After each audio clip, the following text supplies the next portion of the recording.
NATO, commitment to NATO, and for everything you're doing. Thank you, Mark. Thank you. Thank you so much. Okay, so now we're going to do a few questions. Secretary, yeah. Yes, my name is Aðalsteinn. I'm from the Icelandic newspaper Heimildin. I would like to ask you, Mr. Rutte, NATO has long framed itself as an alliance not only of military security but of shared democratic values. In recent years, we've been seeing measurable democratic backsliding across the transatlantic region. How do you assess NATO's current position as a political alliance built on democracy, and how do you see its role evolving in the area when democratic systems, including some within NATO, appear to be under increasing strain? Well, I would argue that indeed still, till today, from the start in 1949, up to and including today, this is an alliance of democracies, of shared value, and we will always have our debates, even within our countries, from the center-left to the center-right, from the left to the right, and that's exactly how it should play out. We have our free and independent media who will keep us sharp, the parliaments, our societies can organize demonstrations, and I can assure you in my country, I'm not sure here, but in The Hague and Amsterdam they take place. So that's still the case. That has not changed over those more than 75 years.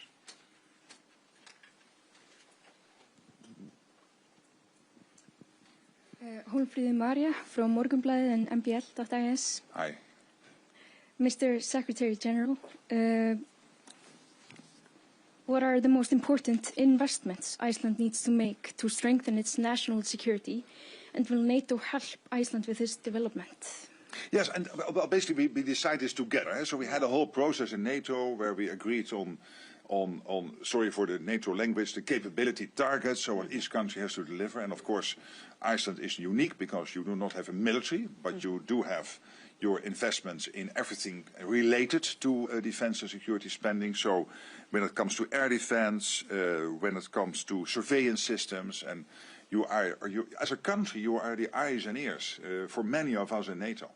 This morning, when I was visiting the base, I was really impressed by the fact that all the countries there told me that one of the things Iceland is very good at is host nation support, because you host a lot of military from other countries who are doing extremely important work here, and host nation support is therefore crucial, so that people like to come here. Sometimes they have to come here on short notice because there is some urgency to get here, and then particularly it's important that you have this organized this very well, and you did. So all these issues and everything, what you are doing in your societal resilience, already mentioned, you are second to none. I think you can compare maybe a little bit with Estonia, Sweden, Norway, countries like that, but you have really thought it through. And I know that a country like mine, the Netherlands, is trying to learn from you how to do that. So on all of this, what we basically agreed in the capability targets is that you're on the right track. We want Iceland to do more. Iceland has committed to keep on investing over the coming years to make this even stronger. If I can just add to that, I think it's very important that we have these regular catch-ups. I mean, I met with Mark in Brussels this spring, then obviously this summer, again this fall, because, you know, governments change, Secretary Generals change in all countries, and we constantly need to have a shared understanding of where our responsibilities lie. And I think the strength of NATO is this understanding of that, you know, we need to be focusing on capability. Not everyone is doing the same thing. Countries are doing what fits them, what suits them, and this coming together is what strengthens the alliance. This is why we have an alliance, and it's so important that Mark got to see the Secretary General, how we do things in Iceland, because then Icelanders can also feel the sense of security of, you know, we have been doing well. Our security model has been working. We just need to further strengthen that. These are not questions of, you know, changing the way we do security, but we need to make it more robust. And this is also strengthening our situation and our position in NATO. And so, you know, having that joint understanding, getting support on that end, and then us being able to sort of ramp it up with NATO funding, and then we put our funding in as well, is what has made this collaboration and this alliance so strong. Iceland is a very important ally. And you were there since the start, eh? So we went the whole way together. My name is Hallgrímur Indriðason. I'm a reporter for RUV, the Icelandic National Broadcasting Service. Right. Maybe on a similar note, but maybe a bit wider. You, of course, this morning familiarized yourself with the security area at Keflavik. How do you see the importance of that for the NATO activities and the alliance? And do you see the area or the sort of NATO activities even increase in the near future, seeing the situation in the world at the moment? Well, that's the whole plan. That's because we, as I said, we cannot be naive. We are all frontline states now. The latest Russian missiles can reach every part of NATO territory within a very limited time span. And what Iceland is doing in terms of indeed surveillance, air defense, etc., making sure that this country is hosting all the nations organizing this is crucial. But also when you look at what we discussed extensively, the High North, the Arctic, because there are 7 countries in the Arctic, member of NATO, ally within NATO. And only one is not an ally in NATO and not applying for membership, and that's Russia. And there is a 9th country, China, which is geographically not in the High North, but is very active here, becoming more and more active. So, but the 7, so Canada and the US, and Iceland and Denmark, Finland, Norway, Sweden, these countries working together within NATO, and NATO, particularly I think over the last 12 to 18 months, becoming more and more involved with these activities so that we can help to coordinate and being the platform to organize this is crucial, because sea lanes are opening up, and we see how our adversaries are trying to make use of this, and we discussed the visit of Jonas Støre, the Norwegian Prime Minister, to the White House, where he showed that map to President Trump, saying, hey, here you have these huge submarine bases in Russia. They are not there to attack Norway. They are there to ultimately attack the United States.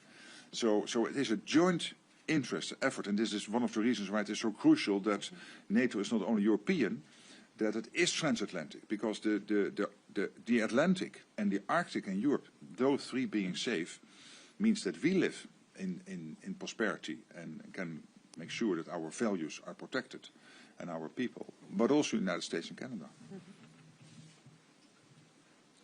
Hello, Secretary Hi. General. My name is Margaret, a reporter from AC1N newsroom. Right. You talked a little bit about the Arctic, and I want to further ask you about, given the growing tension between NATO and Russia, how do you envision Iceland's role in particular with the alliance, both strategically and politically, in the coming years? Quite crucial, because Iceland is also a convening power. As you are, I think we started with 10 allies in 1949, Kadri, if I'm correct? 12. In 1949 we started with 12, and now we are 32. Iceland was one of the 12 original founding nations within NATO. And Iceland has always been a country which was able to be the platform, and you still do that. You still organize regional conferences, sometimes even superseding regional conferences to organize, to bring the people together. So that's one. The other is, of course, that you are, as I said, the eyes and the ears, because for the technology which is here, your unique geography, your unique people, your a very proud nation. And that means that over the years, people have always thought, yeah, Iceland is not a threat, but Iceland is relevant, is important, and punches above its weight. So I hope that will continue. And then we discussed it, and the Prime Minister offered it and said, hey, wherever we can help within NATO to organize, be it the High North and other issues, we want to be that platform, and I'm sure we'll make use of that. So that would be in addition to the previous answer to the relevance of the High North, because it was always relevant, but I think with what is now happening in geographically, but also physically, with the sea lanes opening up, we have to be careful, and we need to protect ourselves.